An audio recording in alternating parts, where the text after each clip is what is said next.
একটা চূড়ান্ত কথা আপনারা বাবাদেরকেও বলি, একটা গুরুত্বপূর্ণ কথা মনে রাখবেন।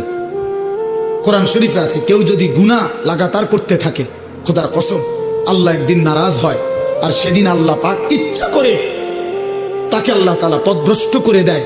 আর কোনোদিন আল্লাহ ইচ্ছা করেই তারে আর হেদায়েত দেয় না, আলোর পথে ফিরতে দেয় না, কল্যাণের পথে আসতে দেয় না, জান্নাতের পথে আর আসতেই দেয় না। খোদার কসম, এটা কোরআন শরীফের আয়াত।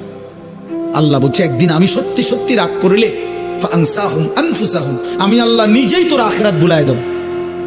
যা, ঠিক আছে বান্দা, গরু ছাগল কুকুর বিড়ালের মতো খা, ঘুমা, পেশাব পায়খানা কর, যৌন চাহিদা মনে পূরণ কর, ঠিক আছে বান্দা, খালাস।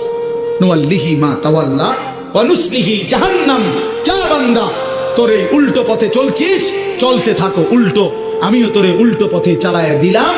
তো মনে রাখো, একদিন ওয়া নুসলিহি জাহান্নাম, উল্টো পথে চলতে চলতে একদিন তোমারে আমি আল্লাহ ধাক্কা দিয়া লাথি দিয়া ফেরেশতাকে বলে জাহান্নামে ফেলে দেব, জাহান্নামে ফেলে দেব। নবী সাল্লাল্লাহু আলাইহি সাল্লামের জীবিত থাকাকালীন যেমন নবীজির সামনে উচ্চস্বরে কথা বলার অনুমতি ছিল না, নবীজির ইন্তেকালের পরেও সাহাবায়ে কেরাম কোনোদিন নবীজির এই মদিনায় মসজিদে নববীতে রওজা শরীফের সামনে উচ্চস্বরে কথা বলেন। ইন্তেকালের পরে হযরত ওমর রাদিয়াল্লাহু তাআলা আনহুর জামানায় একবার একজন লোক মসজিদে নববীতে রওজা শরীফের পাশে মুসলমান ইমানদার বয়ান করতেছিলেন, কথা বলতেছিলেন, একটু জোর আওয়াজে কথা বলছে। প্রথম একদিন নিষেধ করাইছে তাকে, দ্বিতীয় দিন আবার আরেকবার যখন আরেকটু জোরে বলছে, আবার একবার দইরা ঘাড়ে দইরা, ওমর তো ওমরে ঘাড়ে দইরা বাইর করে দিছে, মুসলিম তুমি বাইর, তোমার ওয়াজের কথা গেলে যাবে, তোর ওয়াজ লাগবে, তুই জানো না এখানে রাসূলুল্লাহ সাল্লাল্লাহু আলাইহি ওয়াসাল্লাম আছে। তার সামনে যে উচ্চ আওয়াজে কথা বলা নিষেধ, এটা তার জীবিত থাকাকালীন যেই হুকুম, ইন্তেকালের পরও এই হুকুম।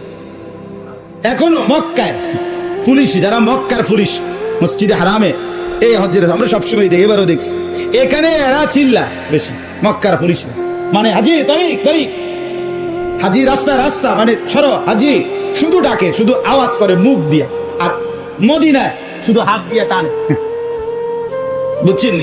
আমারও একদিন এই রওজা শরীফে সালাম দিতেছি, আমি আর লড়ি না, এতেও আমারে 2-3 বারই ইশারা দিছি, কিন্তু আমি লড়ি না, সেটা আমার দৌড়ের কাছে নিয়ে যাচ্ছে। তা আমার সাথের যারা, তারা হাসতেছে, হুজুর আপনি তো একটা ঠেললে আনি লইয়া পড়ছে। আমি বলি, হে হের ডিউটি করছে, আমি আমারটা করছি, ওর দায়িত্ব আমার ঠেললে হানি দিয়ে, আমার দায়িত্ব চেষ্টা করে আমার নবীর সামনে কিন্তু দাঁড়াই দাও, খালাস।